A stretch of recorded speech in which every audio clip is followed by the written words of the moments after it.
বাংলাদেশের সৌহার্দ্যপূর্ণ পরিস্থিতি বজায় রাখতে সরকার দৃঢ়প্রতিজ্ঞ। ঢাকায় কর্মরত বিদেশি সংস্থা ও কূটনীতিকদের এ কথা জানিয়ে পররাষ্ট্র উপদেষ্টা তৌহিদ হোসেন বলেছেন, ভারতের সঙ্গে সামগ্রিক আন্তরিক সম্পর্ক চায় বাংলাদেশ। দেশে দু একটি ঘটনা ঘটেছে যা আমলে নিয়ে অপরাধীদের শাস্তির আওতায় আনা হয়েছে।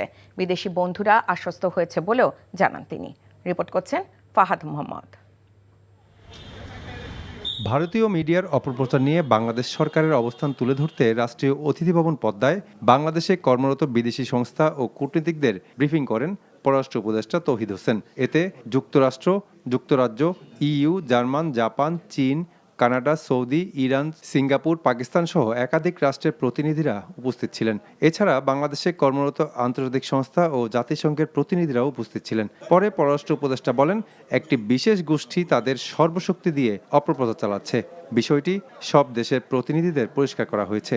বাংলাদেশ খুব একটা সাম্প্রদায়িক খারাপ অবস্থার ভিতর দিয়ে যাচ্ছে, এরকম একটা পরিস্থিতি সৃষ্টির অভ্যন্তরীণ এবং দেশের বাইরে প্রচেষ্টা আছে। আমরা সেই প্রচেষ্টা যদি সফল না হয় সেই চেষ্টা করছি। ভারতীয় মিডিয়ার যে বক্তব্য সেটাকে ধরে কিন্তু আবার অনেকে অন্যান্য মিডিয়া দোষটা প্রদান করছে। আমরা ভারতের সাথে একটা স্বাভাবিক ভালো সুসম্পর্ক চাই, পরস্পরের স্বার্থ ঠিক রেখে। দেশের আইন শৃঙ্খলা পরিস্থিতি স্বাভাবিক রাখতে সরকার বদ্ধপরিকর জানিয়ে পররাষ্ট্র উপদেষ্টা বলেন, বর্তমান সরকার সাম্প্রদায়িক কোনো অপতৎপরতা বরদাস্ত করবে না, হিন্দু মুসলিম কোনো ভেদাভেদ হবে না উল্লেখ করে তিনি আরও বলেন, বিশৃঙ্খলা দেখা গেলে আইনানুগ ব্যবস্থা নেওয়া হবে।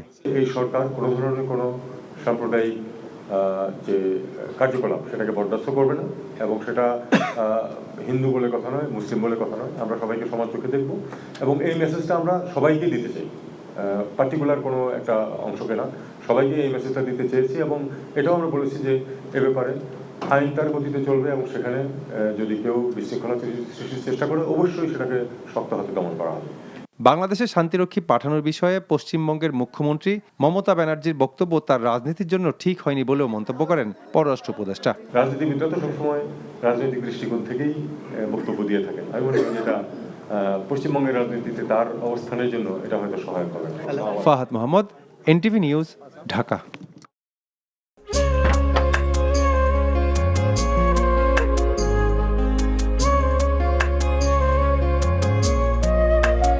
এটা আমাদের ঘর, আমরা দুজন মিলে সবকিছু গোছাবো।